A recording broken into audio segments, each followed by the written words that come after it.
Hi and welcome. My name is C.R.Ash and this is Drizzlepath Genie Part 2. Our walk continues. I hope you enjoy.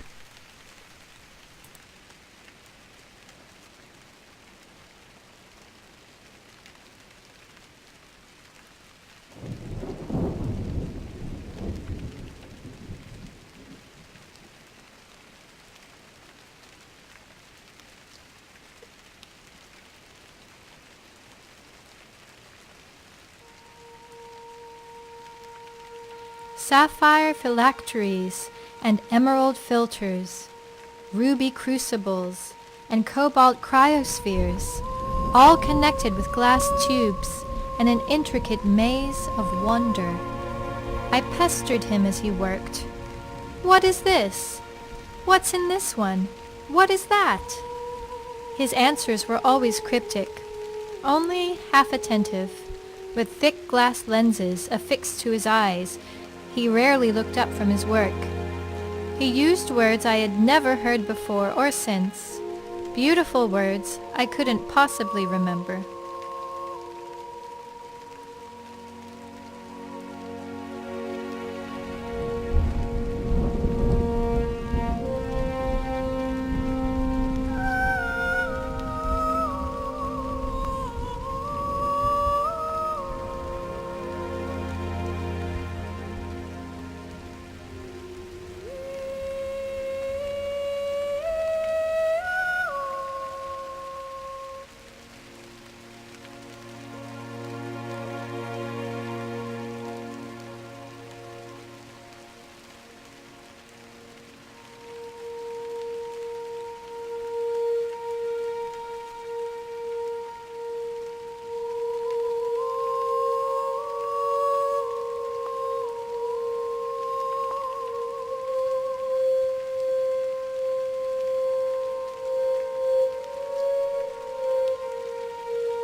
One word he used often enough that I remember, philosophia.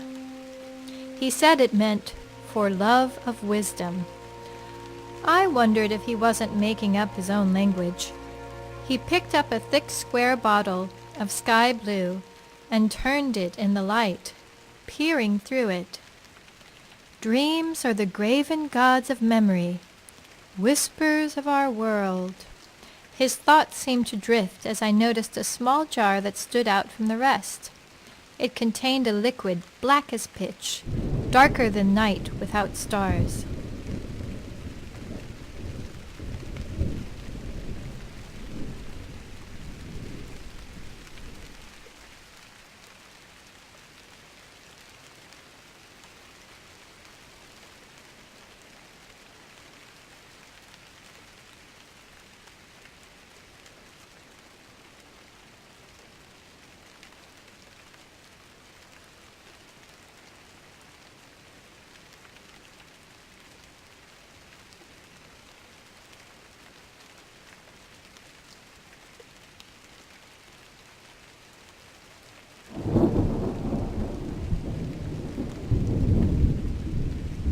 "What is this one?" I asked, trying my best to see through the black opaque.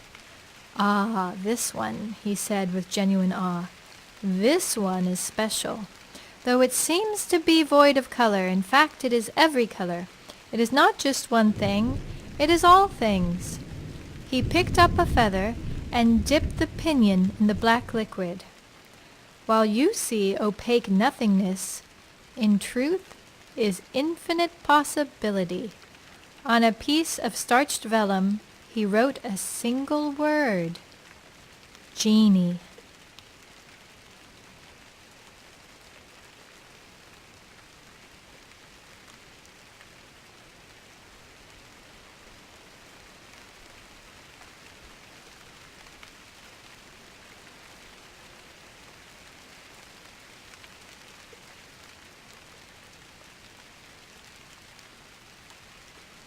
"You see," he showed me the word.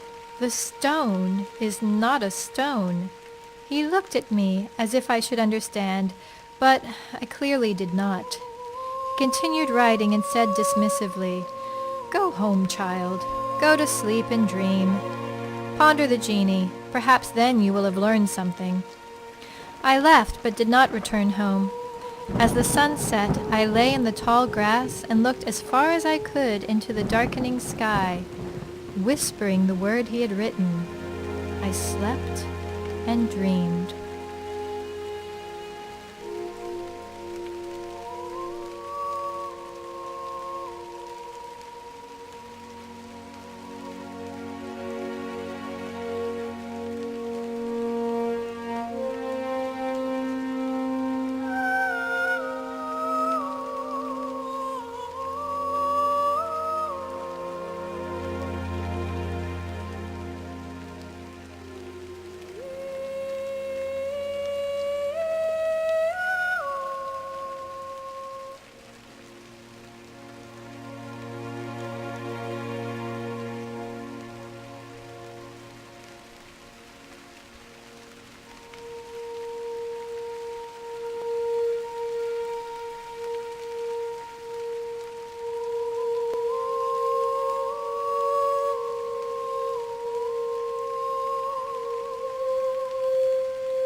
In my dream, I saw all that the potter had written.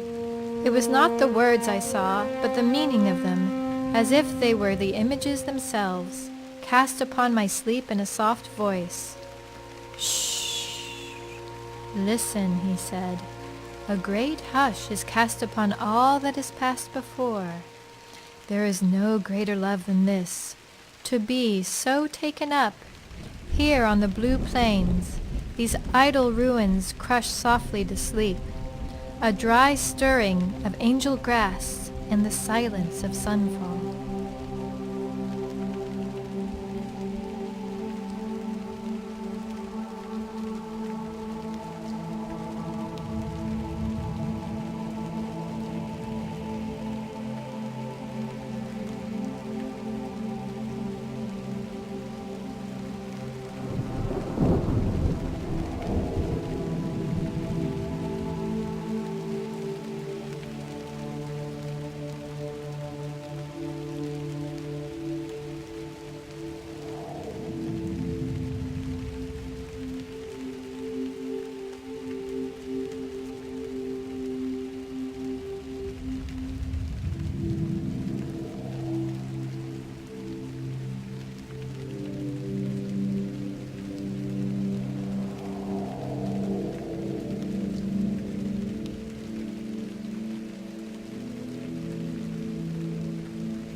Listen, in the dying of this song from my lips, how the world came down like life from the night.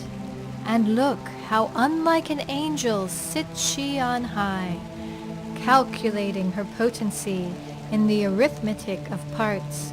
She may condescend, groundwards bending, to mechanical consideration. Her pantropic gestures seldom reach me, though I strain in my sinew. Shards of futility fly against her concentrated prowess.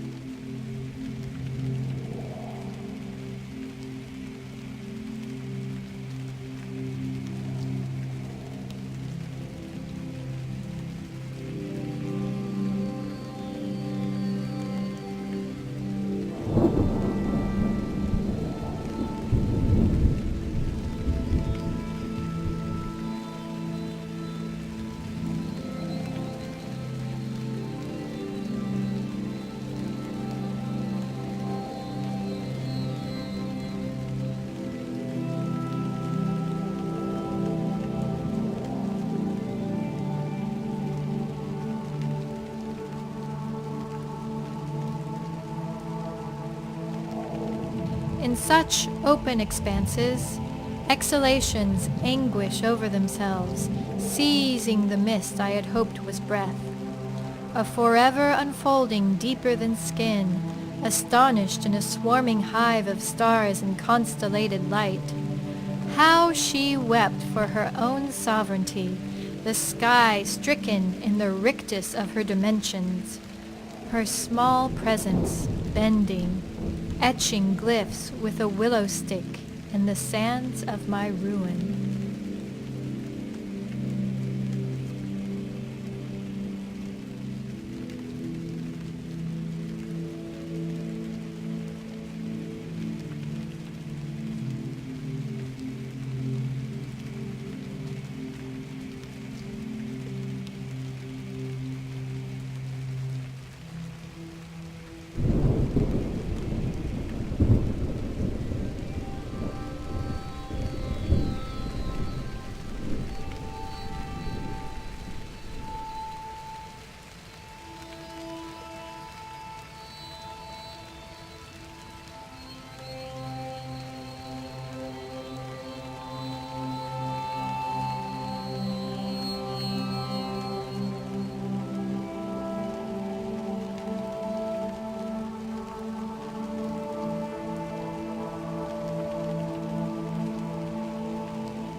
She etched comets of shining wing, spiral dance of all-seeing eyes, carbolic unctions and every feathered thing, a metastasis of miseries.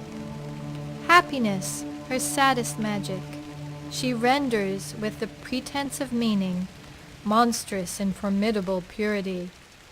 Prettily stern, her lips pressed in overwrought intensity. In pneumatic murmurings, she teaches the crackling of winter trees, the leaning of midnight weeds.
Like wounded moths and wind-sick orchids, the hands of the world are so small and pale.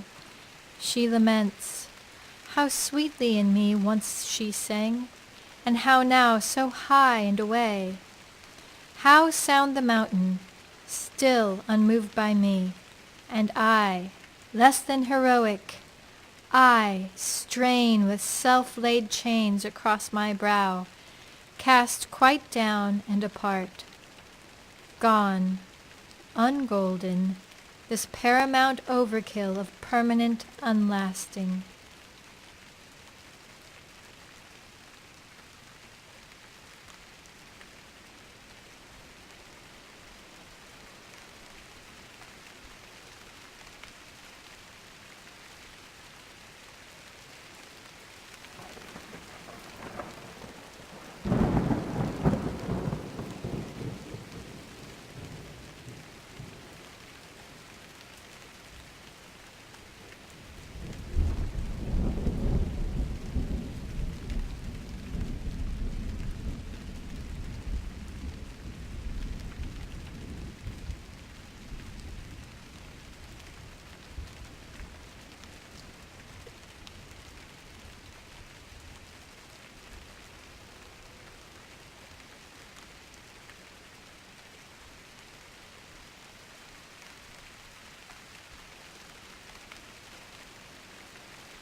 Look, from the colossal and most ancient of thrones, unburnished even now, and desert brown, sand casts the seraphic armrests, no misericordia against the indifferent palaver, rising always in fragile wisps from unclean throats, the misbegotten children of prayer, my prayer. Rise and bend again, she swears. I would eat the shadows of the world if I thought there was light through the trees and such a thing as hope.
Already we feel the harpies nesting among her branches. Her beauty among us, her presence, suspends the flow of time, defeats the lower laws of nature. Freed from such loosely bound sense, unblinded by unknowing, the infinite horizon expands even as it recedes. Her eyes only dimly lit now, dull and brown, widen as if to better fit knowledge. The morning sighs in infinite resignation of her falling.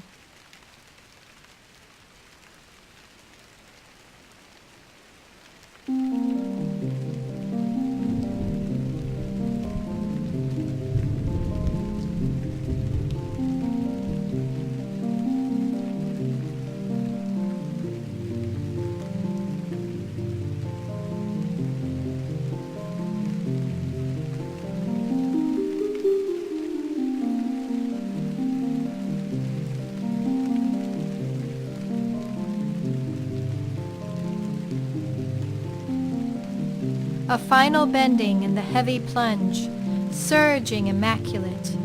Suicidal shafts of early daylight guide the sickening plummet in entire murders of unwinged crows. A scarlet thrush battering the air. The liquid trill of tanager and tawtrix heralds us, the aristocrats of truth. She falls to purge what prose such dark miracles may, in glyphs and lying charms. Remember, she warned, poetry loves a martyr.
In the folding of this song from my lips, how she came down like light from nothing, to salvage something beautiful from all this horror, this mindless hour, when the world blackens beneath her, some shining thing cleaned of its ashes, and brightly to signal those lost to sea. In such a land we take no notice of broken statuary. Being such as we are, we'll grind the stone, rubble worked to meal and mortar, foundations of torso, arms of empire. Thanks for watching. I hope you enjoyed. See you soon. Take care.